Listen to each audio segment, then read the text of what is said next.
నమస్కారం NSTV news కి స్వాగతం. నా పేరు సంధ్య. ముందుగా వార్తల్లోని ముఖ్యాంశాలు. ఎన్టీఆర్ జిల్లా విజయవాడ రూరల్ ప్రజాస్వామ్యంలో భావ వ్యక్తీకరణ స్వేచ్ఛను మాజీ మంత్రులు దుర్వినియోగం చేస్తున్నారని, కల్తీ నెయ్యి ఉదాంతాన్ని పక్కదోవ పట్టించడానికే తీవ్ర అసభ్యకర పదజాలం, జుగుప్సాకర మాటలతో కుట్రలు పన్ని శాంతి భద్రతలకు విఘాతం కల్పిస్తున్నారని మైలవరం ఎమ్మెల్యే వసంత వెంకట కృష్ణప్రసాద్ గారు పేర్కొన్నారు. విజయవాడ రూరల్ మండలం గొల్లపూడిలోని శాసనసభ్యులు వారి కార్యాలయంలో సోమవారం జరిగిన విలేకరుల సమావేశంలో ఎమ్మెల్యే వసంత కృష్ణప్రసాద్ గారు మాట్లాడుతూ, రాజ్యాంగం ఇచ్చిన స్వేచ్ఛను, ప్రజల మనోభావాలను దెబ్బతీసేందుకు అసభ్యకరమైన పదజాలం వాడుతున్నారు. దీని కారణంగా గుంటూరు, ఇబ్రహీంపట్నంలో ఘటనలు చోటు చేసుకున్నాయని అన్నారు.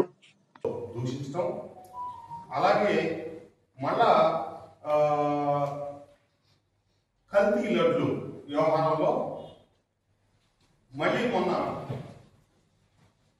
4 సార్లు ముఖ్యమంత్రిగా భారతదేశంలోనే ఇప్పుడున్న అత్యంత సీనియర్ రాజకీయ నాయకులలో ఒకరిగా ఉమ్మడి ఆంధ్రప్రదేశ్కి 4 సార్లు ముఖ్యమంత్రిగా ప్రాతినిధ్యం వహిస్తున్నటువంటి, ప్రజల చేత ఎన్నిక కాబడినటువంటి, ప్రజలతో ఇవ్వబడిన రాజ్యాంగ పదవిలో ఉన్నటువంటి వ్యక్తి చంద్రబాబు నాయుడు గారి మీద, అట్లాగే యువతకి ప్రాతినిధ్యం వహిస్తూ ప్రజల చేత గెలుపొంది ఈరోజు విద్యాశాఖ మంత్రిగా ఉన్నటువంటి లోకేష్ బాబు గారి మీద అతను ప్రవర్తించిన మాటలు, రకరకాల సందర్భాల్లో అతను ఉపయోగించిన భాష వెరసి నిన్న ఇబ్రహీంపట్నంలో కొంత అలజడికి దారితీసింది. రాజకీయాల్లో విమర్శలు చేయలేని అసక్తే ఈ అసభ్య పదజాలంగా మారుతుంది. అదే జోగి రమేష్ మాటల నుంచి వచ్చింది. అదే ప్రజల తెలుగుదేశం పార్టీ కూటమి కుటుంబ సభ్యుల ఆగ్రహంగా మారి నిన్న కొంత దురదృష్టకరమైన పరిణామాలకు దారితీసింది. ఇదేది సమాజంలో మనం కోరుకునేది కాదు, మనం మంచిది కాదు. జోగి రమేష్ అనే వ్యక్తి మైలవరం నియోజకవర్గానికి రాకముందు ఈ నియోజకవర్గం ప్రశాంతంగా ఉంది. ప్రతిపక్షం పాత్ర ప్రతిపక్షం పోషిస్తూ ఉంది, అధికార పాత్ర పోషిస్తూ ఉంది. అతను ఇన్ఛార్జిగా వచ్చిన దగ్గర నుంచి తనకంటూ ఏదో గుర్తింపు కోసం అలజడులు సృష్టించడం, గొడవలు చేయటం, దిగజారి మాట్లాడటం, మితిమీరిన ప్రవర్తనతో ఎంతో అలజడి సృష్టించింది నియోజకవర్గ ప్రజలందరికీ తెలుసు. ఇటీవల అతను జైలుకి వెళ్ళి 80 నేను అప్పుడే చెప్పాను, నియోజకవర్గం ప్రశాంతంగా ఉంది, ఒక శాసనసభ్యుడిగా నా పని నేను చేసుకుంటా ఉన్నాను, ఎవరు బాధ్యత వాళ్ళు నిర్వర్తిస్తా ఉన్నారు. మళ్ళీ వచ్చాడు, వచ్చిన రోజు నుంచే గొడవలు దిగాడు. ఈ రోజు ఇప్పుడే నేను ప్రెస్ మీట్ లో మాట్లాడుతూ ఉంటే చూశాను, 10 నిమిషాల క్రితం నా మీద దాడి చేయించారు లోకేష్ బాబు గారు, చంద్రబాబు గారు. లోకేష్ గారికి చంద్రబాబు గారికి వేరే పని లేదా? వాళ్ళు నీ గురించి ఆలోచిస్తారని నేను ఊహించుకుంటున్నావా? ఒక బడుగు బలహీన వర్గాల వ్యక్తి మీద రాజకీయాల్లో ఉంటే దాడులు చేయిస్తా ఉన్నారని చెబుతా ఉన్నాడు. బడుగు బలహీన వర్గాలకి రాజకీయాల్లో సరైన సముచిత స్థానం కల్పించి వాళ్ళని ఉన్నత స్థానంలోకి తీసుకొచ్చిన పార్టీయే తెలుగుదేశం పార్టీ. అన్న నందమూరి తారక రామారావు గారు పార్టీ పెట్టినప్పటి నుంచి చంద్రబాబు నాయుడు గారి హయాం మొత్తం కూడా బడుగు బలహీన వర్గాలకి పూర్తి స్థాయి ప్రాతినిధ్యం దొరికింది ఇప్పుడే. కాబట్టి వాళ్ళు బడుగులకు అవకాశం కల్పించిన వాళ్ళే కానీ ఎక్కడ ఆటంకాలు సృష్టించిన వాళ్ళు కాదు. మరి నీ వరకు వచ్చేటప్పటికి ఏం జరిగింది? ఎందుకు ఇంత ఇదవుతా ఉంది? నువ్వు వ్యక్తులంటే నీకు లెక్కలేదు. లేకపోతే ఒక శాసనసభ్యుడు నన్ను పట్టుకొని అరే గురే అని మాట్లాడతాడు. సాక్షాత్తు ముఖ్యమంత్రి గారిని, లోకేష్ బాబు గారిని పట్టుకొని నీ వయసుకు కూడా సంబంధం లేకుండా అతనే ఇష్టం వచ్చినట్టు మాట్లాడవచ్చు. కానీ అతను ఉద్దేశించి ఎవరైనా మాట్లాడినా కూడా నన్ను బడుగు బలహీన వర్గాల వ్యక్తిని కించపరుస్తా ఉన్నారు, ఏదో మాట్లాడుతున్నారు, అది మాట్లాడుతున్నారు, ఇది మాట్లాడుతున్నారు అని చెప్తా ఉన్నాడు.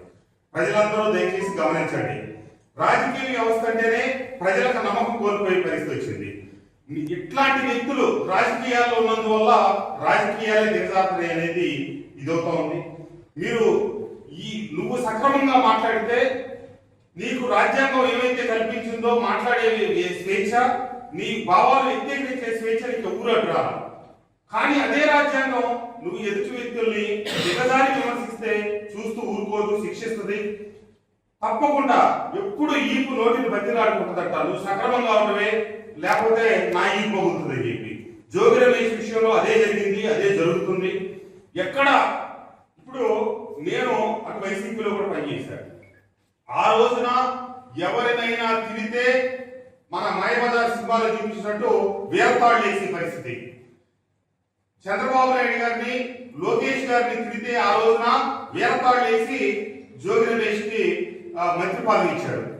ఈ రోజు కూడా మళ్ళీ భవిష్యత్తులో అదే ఉంటుందిలే అని చెప్పి మళ్ళీ జగన్మోహన్ రెడ్డి గారి నుంచి వీరతాళ్ళు వేయించుకోవడానికి జోగి రమేష్ ఆయన దగ్గర మార్పులు సంపాదించడానికి ఈ కార్యక్రమం చేస్తా ఉన్నాడు. అంతే తప్పించి అతనికి ఎవరి కోసం మాట్లాడతాడు తప్పితే విమర్శించే వ్యక్తికి కొన్ని అర్హతలు కావాలి. విమర్శించడానికి సబ్జెక్ట్ మీద కొట్టుండాలి. ఇదేమీ లేకుండా అసభ్య భాషతో అసభ్యకరమైన పదాలు ఉపయోగించడమే విమర్శ అనుకుంటే మరి దాన్ని కొంతకాలం తర్వాత ఎవరు సహించడమే వాస్తవాన్ని గమనించాలా. నా ఇంటి మీద దాడికి వచ్చారని చెప్పి మాట్లాడుతా ఉన్నాడు. మరి ఆ రోజు నువ్వు ఒక మాజీ ముఖ్యమంత్రి గారి ఇంటి మీద ఏ కారణంతో వెళ్ళావు, నీకు ఏమి సంబంధం ఉందని నువ్వు ఆ ఇంటి మీద దాడికి వెళ్ళావు అని చెప్పి ఈ రోజు ప్రజల మొత్తం నిన్నే ప్రశ్నిస్తా ఉన్నారు. అందరూ నీ ప్రెస్ మీట్ కింద నువ్వు మాట్లాడే భాష కింద నువ్వు మాట్లాడిన ప్రతిసారి ఆ కింద కామెంట్లు కనుక ఒక్కసారి నువ్వు చూసుకుంటే నీ పట్ల ప్రజల్లో ఏ రకమైనటువంటి భావన కలుగుతా ఉందో నీకు నువ్వే ఆలోచించుకోండి జోగి రమేష్ గారు అని చెప్పి నేను తెలియజేస్తా ఉన్నా.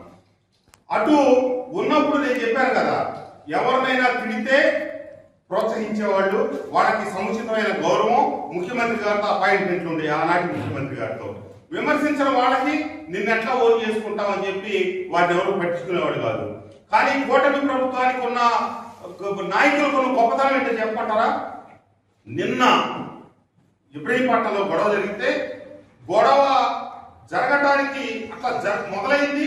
నాకు హోంమంత్రి గారు ఫోన్ చేశారు, ఎమ్మెల్యే గారు ఏం జరుగుతుంది అక్కడ, ఏం మీరు జరగడానికి లేదు, ఏమంటే అర్జెంట్ కంట్రోల్ చేయండి, అంతా ప్రశాంతంగా ఉండాలని చెప్పి వారు ఎమ్మెల్యే ఫోన్ చేశారు. కలెక్టర్ గారు నిరంతరంగా కొన్ని కార్యక్రమాలు, కొన్ని శంకుస్థాపనలు, ప్రారంభోత్సవాలు ఇత్యాది కార్యక్రమాలని చూసుకొని నేను హైదరాబాద్ వెళ్ళడం జరిగింది. హైదరాబాద్ వెళ్ళేటప్పుడు అనుకోకుండా ఏం జరిగింది, నేను ఇక్కడ 3 గంటలకు బయలుదేరాను. ఆ ఉదయం కార్యక్రమాల్లో ఉంటా నేను ఫోన్లో చూసుకోవాలి. ఆ రోజు శనివారం రోజు జోగి రమేష్ మాట్లాడేది. నేను 3:35 హైదరాబాద్ బయలుదేరితే కరెక్ట్గా 3 గంటల 45 నిమిషాలు పట్టింది హైదరాబాద్ వెళ్ళడం 7 అయింది.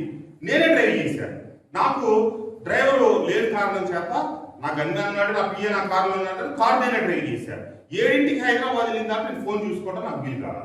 సరే వెళ్ళిన తర్వాత ఫోన్ చూస్తే అప్పుడు ఈ జోగి రమేష్ మాట్లాడిన అసభ్యకరమైనటువంటి మాటలు నాకు దృష్టికి వచ్చినాయి. తర్వాత మా నాయకుడితో మాట్లాడితే అవునవును సార్, అక్కడ అంబటి రాంబాబు గారు మాట్లాడేది కాకుండా ఈయన కూడా చాలా అసహ్యంగా మాట్లాడాడు, రేపు ఉదయం మేము ఇబ్రహీంపట్నం రింగులో ధర్నా చేస్తామని చెప్పారు. సరే అంతవరకు చేయండి అని చెప్పాం. కానీ ధర్నా కార్యక్రమం అయినా కొద్దిసేపటికే నాకు హోంమంత్రి గారు ఫోన్ చేసి ఎమ్మెల్యే గారు ఇక్కడ ఇబ్రహీంపట్నం రింగులో ధర్నా చేస్తున్నట్టున్నారు, నిన్న అంబటి రాంబాబు గారి దగ్గర కూడా పరిస్థితులు అదుపుతప్పి దయచేసి మీరు దగ్గరుండి అయ్యే అదుపు తప్పకుండా మీరు కంట్రోల్ చేయండి అని చెప్పి అమ్మా నేను హైదరాబాద్ లో ఉన్నాను, ఈ గొడవ జరిగేది నాకు తెలియదు, నిన్న అసలు ఆయన మాట్లాడే భాష తెలియదు, ఈ రోజు కేవలం లింక్ సెంటర్ లోనే దిష్టి బొమ్మ దగ్ధం చేయడం అంతవరకు కార్యక్రమం చేస్తున్నారు తప్పితే అంతకు మించి ఎవరు అదుపు తప్పరమ్మా అని చెప్పారు. అయితే జాగ్రత్తగా కంట్రోల్ అవ్వడం పోలీసు వాళ్ళు కూడా మేము పూర్తి చెప్పుకున్నాము, వాళ్ళందరూ జాగ్రత్తగా ఉన్నారు, ఎట్టి పరిస్థితిలో ఉపేక్షించమని చెప్పారు. ఆమె పెట్టేసిన 5 నిమిషాలకే కమిషన్ గారు చేశారు. మీ నాయకులందరికీ ఫోన్ చేసి మీరు వాళ్ళ జాగ్రత్తగా ఉండమని, ఏ రకమైనటువంటి అరాచక కార్యక్రమాలకు పాల్పడద్దని చెప్పండి అని చెప్తే నేను అక్కడే మా నాయకులు చెప్పారు. మా వాళ్ళందరూ, మా స్త్రీలు, మా వాళ్ళందరూ అక్కడే ఉన్నారు. ఉంటే ఎట్టి పరిస్థితుల్లో ఏం కాదు సార్ అని చెప్పారు. కానీ కొంతమంది ఆవేశంలో గతంలో జోగి రమేష్ మాట్లాడిన మాటలు, అతను ఉపయోగించిన భాష మీద కోపంతో అటు పరుగులు తీయటం, ఆ పరుగులు తీసిన వాళ్ళని మా వాళ్ళు అదుపు చేసే ప్రయత్నం చేయటం, సరే కొద్దిమంది చిన్న చిన్న రాళ్ళు ఇవ్వటం, అవాంఛనీయ సంఘటన జరిగింది. దాని తర్వాత ముఖ్యమంత్రి గారి దగ్గర నుంచి నాకు ఫోన్ చేశారు, ఈ రకమైన చర్యలు ఎట్టి పరిస్థితుల్లో ఉపేక్షించాం, ఎట్టి పరిస్థితుల్లో జరగనివ్వద్దు, మీరు నాయకుడికి కార్యకర్తలకు చెప్పండి అని చెప్పి గట్టిగా పైనుంచి మాతో మాట్లాడారు. ఈ రోజు ఉదయం పార్టీ అధ్యక్షులు పల్లా శ్రీనివాసరావు గారు అలాగే అచ్చెన్నాయుడు గారు ఇద్దరు టెలికాన్ఫరెన్స్ పెట్టి